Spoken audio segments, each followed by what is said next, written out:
WhatsApp guys and welcome back again. दोस्तों, दुनिया में हर चीज़ पैसे से ख़रीदी जा सकती है, लेकिन एक चीज़ ऐसी है जो आप पैसे से नहीं ख़रीद सकते। वो है सांस और हिम्मत।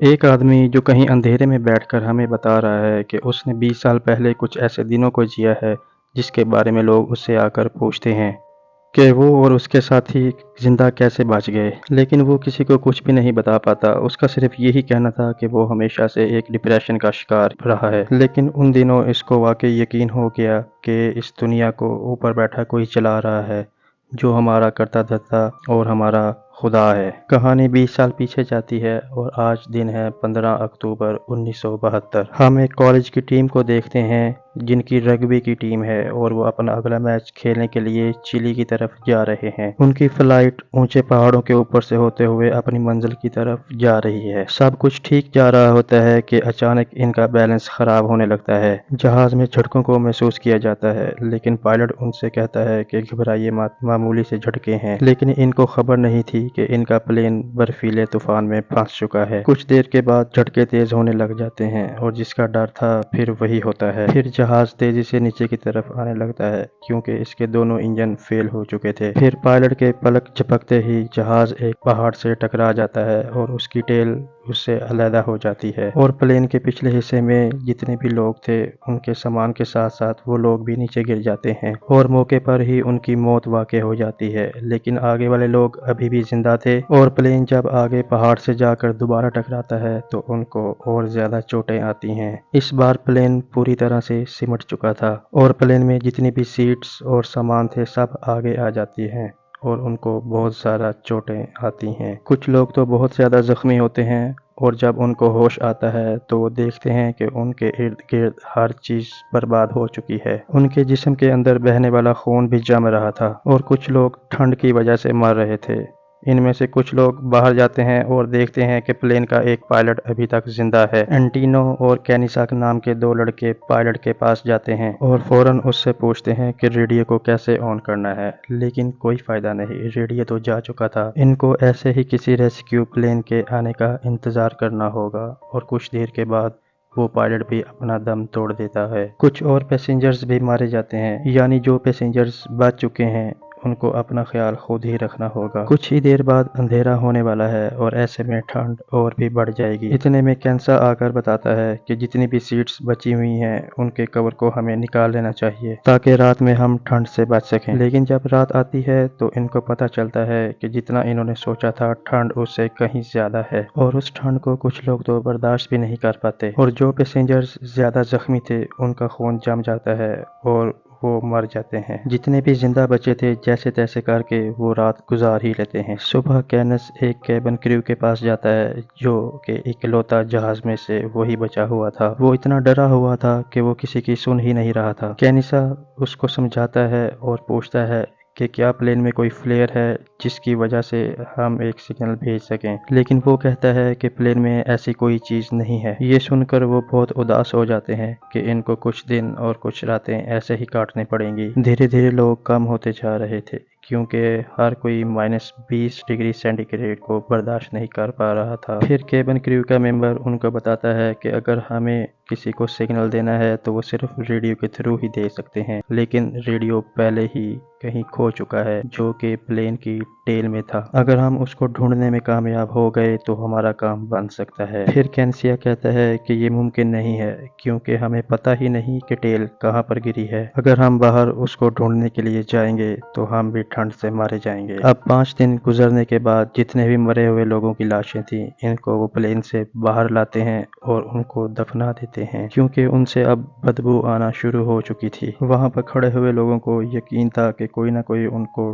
ढूंढ लेगा, तब तक इन्हें खुद को जिंदा रखना पड़ेगा। इसके लिए सबके पास जितना खाना होता है वो सब इकट्ठा कर लेते हैं और हर एक का वो हिस्सा बना लेते हैं ताकि खाना ज्यादा दिन चल सके। इसी दौरान उनको एक हेलीकॉप्टर की आवाज सुनाई देती है, लेकिन आसमान में इतनी धुंध होती है कि वो सिर्फ हेलीकॉप्टर की आवाज सुन सकते हैं लेकिन उसको देख नहीं सकते। लेकिन उनको ऐसा लगता है کہ ہیلی کاپٹر نے ان کو دیکھ لیا ہے اور وہ خود کو تسلی دینے لگتے ہیں کہ اب وہ بچ جائیں گے۔ پھر ان میں سے ایک آدمی کہتا ہے کہ ہمیں سچ کو اپنانا چاہیے، نہ کہ جھوٹ کا سہارا لے کر خود کو زندہ رکھنا چاہیے، اور یہی سچ ہے کہ ہمیں ہیلی کاپٹر نے نہیں دیکھا۔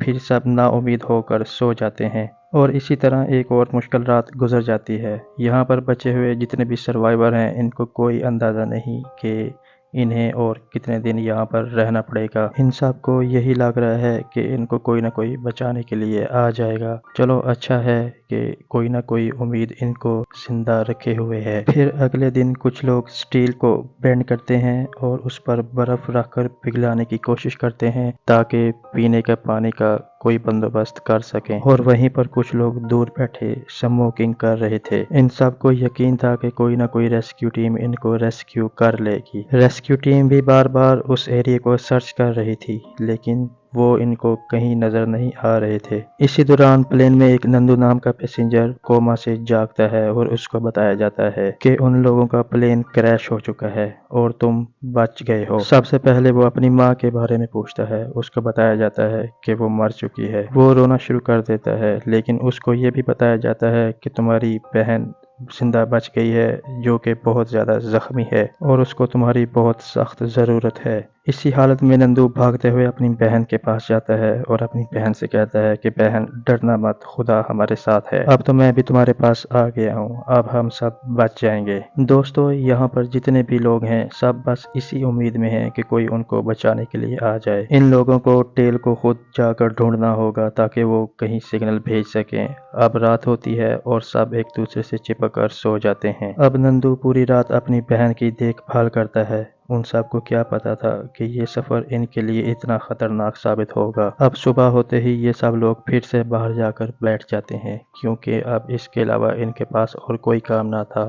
اسی دوران ان کو ایک آرمی پلین نظر آتا ہے۔ اب ان کو ایسا لگتا ہے کہ اس پلین نے ان کو دیکھ لیا ہے۔ سب لوگ بہت خوش ہوتے ہیں اور اسی رات وہ سب اپنا کھانا کھا لیتے ہیں جو انہوں نے آنے والے دنوں کے لیے سٹور کیا ہوا ہوتا ہے۔ اب ان کو لگ رہا ہے کہ اب وہ کل بچ ہی جائیں گے، اس لیے وہ سارا کھانا کھا لیتے ہیں۔ اب صبح ہوتی ہے تو وہ اس پلین کا انتظار کرنے لگتے ہیں جو رات کو وہاں سے گزرا تھا، لیکن ان کو بچانے کے لیے کوئی نہیں آتا، اور حقیقت بھی یہی ہے کہ اس پلے نے ان کو کبھی دیکھا ہی نہیں تھا۔ اور اینٹونی جب صبح اٹھتا ہے تو وہ سب کو کھانا بانٹنے کے لیے باکس کو کھولتا ہے لیکن وہاں پر کچھ بچا ہی نہیں تھا۔ یہ سب دیکھ کر وہ سب پر بہت زیادہ چلاتا ہے، نہ جانے ان کو یہاں پر کتنے دن اور رہنا پڑ سکتا ہے اور کیا پتا کوئی ان کو یہاں پر بچانے کے لیے آئے ہی نہ۔ پھر کچھ لوگ یہ ڈیسائیڈ کرتے ہیں کہ وہ اس جگہ پر جائیں جہاں پر ٹیل گری ہوئی ہے اور وہاں سے وہ بیٹری کو لے کر واپس یہاں پر آ جائیں، اور کچھ لوگ یہاں ریڈیو کو ٹھیک کرنے میں لگ جاتے ہیں،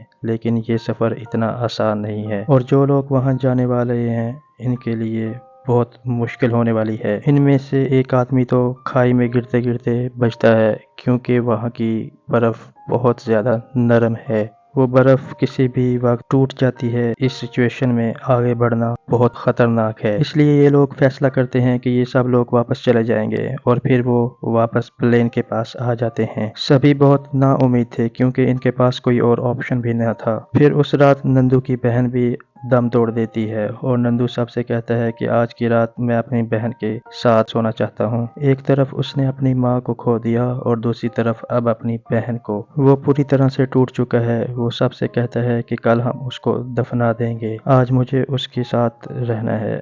یہ سب سن کر سب لوگ وہاں پر نا امید ہو جاتے ہیں کیونکہ سبھی کا یہاں پر کوئی نہ کوئی مرتا جا رہا تھا۔ یہ ساری مصیبت کیا کم تھی کہ اگلے دن اینٹونی ان کو آ کر بتاتا ہے کہ گورنمنٹ نے ہمیں ڈھونڈنا بند کر دیا ہے، ان کو ایسا لگتا ہے کہ ہم سب مر چکے ہیں۔ اسی دوران نندو کہتا ہے کہ ہمیں یہاں ڈھونڈنے کے لیے کوئی نہیں آئے گا، لیکن جب تک کوئی نہیں آتا ہمیں کھانے کے لیے کچھ نہ کچھ تو کرنا پڑے گا۔ اب جو لاشیں باہر دفن کی ہوئی ہیں اب ہم صرف انہیں ہی کھا سکتے ہیں، کم سے کم کچھ دن ہمیں وہ زندہ رکھ سکیں گی، لیکن سب لوگ اس کی بات سے انکار کرتے ہیں۔ نندو ان سے کہتا ہے کہ ایسی ٹھنڈ میں اگر ہم خود کو بھوکا رکھیں گے तो एक एक करके हम सब की जान चली जाएगी। अब 4 दिन गुजर चुके थे और ये सब अभी भी भूखे थे और इनसे अब भूख बर्दाश्त नहीं हो रही थी। अब एक लड़का बाहर जाता है और उन लाशों में से एक लाश को काट कर खाने लगता है। फिर इसे देखकर सब एक एक करके आगे बढ़ते हैं, क्योंकि इनको जिंदा रहने के लिए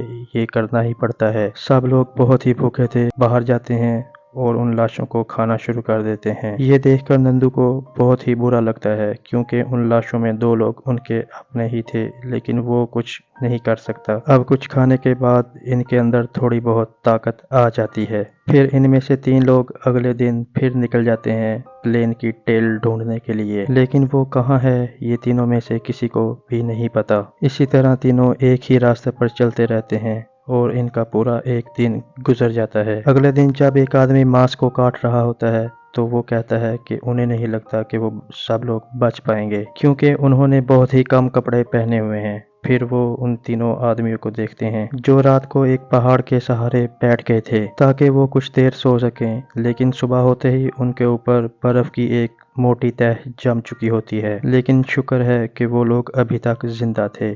फिर वो लोग आगे बढ़ते हैं और कुछ ही दूरी पर उनको कुछ सामान मिलता है जो टेल के साथ ही जहाज से अलहदा होकर नीचे गिर गया था, जिनमें कुछ लोग भी थे जो कि अब मर चुके थे। लेकिन यहाँ से वो लोग आगे मजीद हरकत नहीं करते, क्योंकि यहाँ से आगे जाने के लिए इनको एक और रात यहाँ पर गुजारनी पड़ेगी, जो कि सही नहीं है। फिर इसी तरह वो लोग ये डिसाइड करते हैं कि वो वापस प्लेन पर चले जाते हैं। फिर वो लोग वापस प्लेन पर आकर सभी लोगों के साथ मिलकर एक प्लान बनाते हैं कि कैसे वो इस बार पूरे कपड़ों के साथ जाएंगे और अपने साथ कुछ खाने का सामान भी ले जाएंगे।